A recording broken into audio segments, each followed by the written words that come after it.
Hi అండి. నేను మీ శ్రావణి.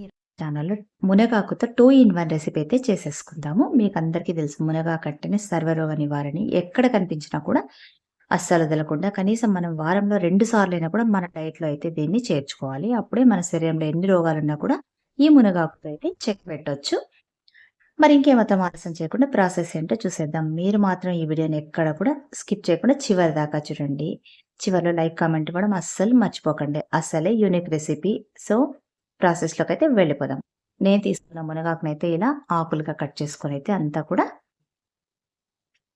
మొత్తం అంతా ఎక్కడ కూడా చిన్న చిన్న కొమ్మలు కూడా లేకుండా అంతా ఆకుని గిల్లేసుకొని 2 సార్లయితే వాష్ చేసేసుకొని ఇలా స్ట్రైనర్‌లోకైతే వేసి పూర్తిగా వాటర్‌నైతే వడకట్టేసేసుకున్నాను. ఇలా వేయడం వల్ల వాటర్ అనేది మొత్తం పోతుంది. ఇప్పుడు దీన్నైతే మనము పక్కన పెట్టేసుకుందాం. తర్వాత ఇంకొక చిన్న గిన్నె తీసుకొని పావు కప్పు దాకా పచ్చి శనగపప్పునైతే వేసుకొని, వాటర్ పోసుకొని ఒకసారి బాగా పూర్తిగా కడిగేసుకొని, వాటర్ అయితే వంపేసుకొని, మళ్ళీ తర్వాత వేడి వాటర్‌నైతే వేసుకొని ఒక హాఫ్ అన్ అవర్ పాటు నానబెట్టేసుకుందాం. దీనివల్ల పప్పు అయితే తొందరగా నానిపోవడం అయితే జరుగుతుంది. ఇప్పుడు దీన్ని కూడా మనము పక్కన పెట్టేసుకొని, కుక్కర్ తీసుకొని నానబెట్టిన పప్పునైతే ఇందులోకి ట్రాన్స్‌ఫర్ చేసుకుందాం. దానికి తోడుగా ఇంకొక 1 గ్లాస్ దాకా వాటర్ పోసుకొని, ఈ పప్పు పొంగకుండా ఉండడం కోసం 2 స్పూన్ల దాకా ఆయిల్ అయితే వేసుకొని కుక్కర్‌కైతే మూత పెట్టుకొని, విజిల్ పెట్టుకొని 2 విజిల్స్ వచ్చేదాకా కూడా పప్పునైతే ఉడికించుకుందాం. ఈ పప్పు ఉడికేటప్పటికి మనము తీసుకున్న మునగాకునైతే ఇంకో గిన్నెలోకైతే వేసుకుందాము. ఇలా వేసుకున్న తర్వాత ఇందులో కూడా పావు లేదా హాఫ్ గ్లాసు వాటర్ అయితే పోసేసుకొని, ఒక 5 నిమిషాల పాటు మనం ఉడికించుకోవాలి. ఇందులోకి కొద్దిగా సాల్ట్, కొద్దిగా పసుపు కూడా వేసేసుకోవాలి. దీనివల్ల చేదు ఎక్కడనున్నా కూడా మనకు పోతుంది. 5 నిమిషాలు ఉడికిన తర్వాత ఈ వాటర్‌నైతే వంపేసుకోవచ్చు పక్కకైతే మనము. ఇప్పుడు పప్పు అయితే ఉడికిందని చూద్దాం. చూడండి 2 విజిల్స్‌కి పప్పు బాగా మెత్తగా ఉడికిపోయింది కదా! ఇప్పుడు ఈ పప్పులోకైతే మనం పక్కన ఉడికించి స్ట్రెయిన్ చేసి పెట్టుకున్న మునగాకును కూడా ఈ ఉడుకుతున్న పప్పులోకి అంతా కూడా కలిపేసుకుందాం. ఇది వేసిన తర్వాత ఒకసారి అంతా కూడా మీదకి కిందకి బాగా కలిపేసుకోవాలి. దీనివల్ల ఆకు ఎక్కడైనా కూడా ముద్దలు ముద్దలున్నా కూడా అంతా కూడా దేనికది సెపరేట్ అయిపోతుంది.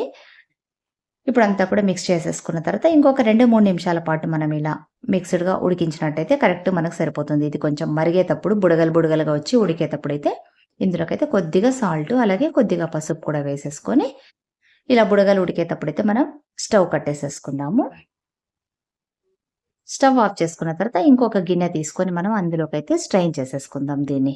దీనివల్ల మునగాకు పప్పు సెపరేట్ వస్తుంది. రసం అనేది సెపరేట్‌గా పోతుందన్నమాట. అంతా కూడా ఇలా ఫిల్టర్ చేసుకున్న తర్వాత, ఇలా ఫిల్టర్ చేసుకున్న ఈ మునగాకు మిశ్రమాన్నయితే ఒక ప్లేట్‌లోకైతే వేసుకుందాం అంతా కూడా.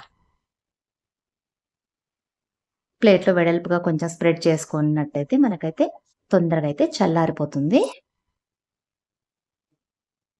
ఒకసారి స్పూన్‌తో అంతా కూడా ఇలా వెడల్పుగా అన్నట్టయితే మనకింకా ఈజీగా తొందరగా అయితే చల్లారిపోతుంది ఇది.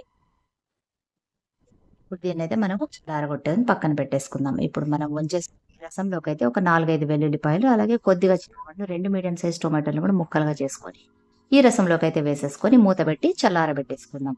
ఇప్పుడు మనం తీసుకున్న ఈ మునగాకైతే చల్లారిపోయింది కదా! ఇప్పుడు ఇంకా ఎక్కడైనా వాటర్ ఎక్సెస్ వాటర్ ఉన్నట్టయితే మనం ఇలా పిండేసుకున్నట్టయితే వాటర్ అంతా పోతుంది. పొడి పొడిగా అయితే మనకు తయారైపోతుంది చూడండి. ఇలా మీరు తీసుకున్న మిశ్రమాన్నంతా కూడా ఇలాగే సేమ్ చేసుకొని కూడా వాటర్‌నైతే తీసేసేయాలి. ఎక్సెస్ వాటర్‌నంతా కూడా. చూడండి ఫైనల్‌గా ఇలా పొడి పొడిగా అయితే అయిపోయింది. ఇప్పుడు మళ్ళీ ఒకసారి చేత్తో ఇలా అంతా కూడా పొడి పొడి చేసేసుకోవాలి. ఆకులు ఎక్కడన్నా ఒకదానికొకటి స్టిక్ అయినా కూడా మనకు సెపరేట్ అయిపోతాయి. ఇప్పుడు దీన్నైతే మనము పక్కన పెట్టేసుకుందాము. తర్వాత రసాన్ని కూడా చల్లారలేదు ఇంకా. ఇప్పుడు మిక్సీ జార్ తీసుకొని అందులోకి ఒక 2 స్పూన్ల ఎండు కొబ్బరి పొడి, ఒక 3, 4 పచ్చిమిరపకాయలు ముక్కలు చేసుకొని, అలాగే 4, 5 వెల్లుల్లిపాయలు వేసుకొని మెత్తగా పౌడర్ చేసి పక్కన పెట్టుకుందాం. ఈలోపు మనకైతే రసం అనేది చల్లారిపోయింది. ఇప్పుడు టొమాటోని బాగా పిసికేసుకుందాం. మెత్తగా అయిపోయినాయి కాబట్టి. పిసికేసుకున్న తర్వాత వీటినైతే బాగా ఫిల్టర్ చేసేసుకుందాం. చేత్తో అంతా గుజ్జు ఏమైనా ఉన్నట్టయితే ఇలా చేత్తో అయితే అంతా తీసేసుకోవాలి. టొమాటో గుజ్జు, తర్వాత చింతపండు గుజ్జు అనేది వస్తుంది కదండీ! దాన్నైతే మొత్తం అంతా తీసేసుకొని ఒక గిన్నెలోకైతే రసాన్ని సాఫ్ట్‌గా చేసి పెట్టేసుకోవాలి. చూడండి గుజ్జు దేనికది. ఈ గుజ్జునైతే మనం పడేసుకోవచ్చు ఇప్పుడు. ఈ రసంలోకైతే ఇప్పుడు రుచికి సరిపడే కాస్త సాల్టు, తర్వాత పసుపు, జీలకర్ర పౌడరు, కారం పొడి, ధనియా పౌడరు, హాఫ్ స్పూన్ దాకా బెల్లం పొడి, తర్వాత కచ్చా పచ్చగా దంచేసుకున్న 3, 4 వెల్లుల్లిపాయలేసుకొని పక్కన పెట్టేసుకుందాం కలుపుకొని. ఇప్పుడు స్టవ్ పైన పాన్ పెట్టుకొని అందులో 2 స్పూన్ల ఆయిల్ అయితే వేసుకొని ఆయిల్ పెట్టిన తర్వాత ఒక స్పూన్ దాకా తాలింపు వేసుకొని ఒక మీడియం సైజు ఉల్లిపాయ, పొడుగ్గా కట్ చేసుకొని వేసుకొని, గుప్పెడంతా కరివేపాకు కూడా వేసుకొని బాగా ఫ్రై చేసేసుకోవాలి. ఇవన్నీ కూడా పచ్చి వాసన ఫ్రై అంతా చేసేసుకోవాలి.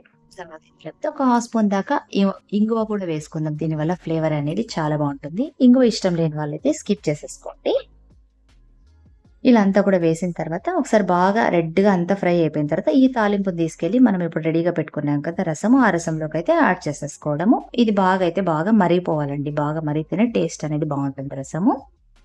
ఈ తాలింపంతా కలిపిన తర్వాత ఒకసారి అంతా కూడా కలిపేసుకున్న తర్వాత మనము ఈ గిన్నెనైతే రసం గిన్నెని ఇంకొక స్టవ్ మీదకైతే ట్రాన్స్‌ఫర్ చేసి పక్కన పెట్టేసుకుందాము.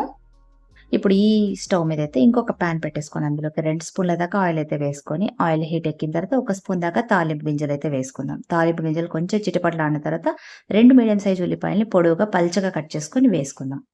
దాంతో పాటు గుప్పెడంతా కరివేపాకు కూడా వేసుకుందాము. ఫ్లేవర్ చాలా బావుంటుంది. ఇవన్నీ వేసిన తర్వాత ఒకసారి బాగా అంతా కూడా కలిపేసుకోవాలి. ఇప్పుడు ఇందులోకి రుచికి సరిపడా కాస్త సాల్ట్, తర్వాత పసుపు అందులోకి వేసిన తర్వాత మళ్ళీ మొత్తం అంతా కూడా బాగా కలిపేసుకోవాలి. ఇదంతా కూడా బాగా తాలింపనేది రెడ్‌గా అయితేనే బావుంటుంది. ఇలా అంతా కూడా కలుపుకున్న తర్వాత ఇందులోకి మనం మిక్సీ చేసి పెట్టుకున్నాం కదా! ఇందాక పచ్చిమిరపకాయ, కొబ్బరి, తర్వాత వెల్లుల్లి ఆ పొడినైతే వేసేసుకోవాలి ఇందులోకైతే మొత్తం. కావాలనుకుంటే మీరు కారం తక్కువైనట్టయితే ఇంకొంచెం పచ్చిమిర్చి అయితే యాడ్ చేసేసుకోవచ్చు. ఇప్పుడు ఇదంతా కూడా బాగా కలిపేసుకోవాలి. కలిపేసుకున్న తర్వాత మనం పక్కన రెడీ చేసి పెట్టుకున్న మునగాకు తాలింపునైతే ఇందులోకైతే కలిపేసుకోవాలి. ఇదంతా ఏసిన తర్వాత మీదకి, కిందకి బాగా కలిపేయాలంతా కూడా. ఉప్పు తర్వాత పచ్చిమిర్చి ఇదంతా కూడా బాగా ఈ ఆకుకు పట్టేలాగా అంతా కలిపేసుకోవాలి.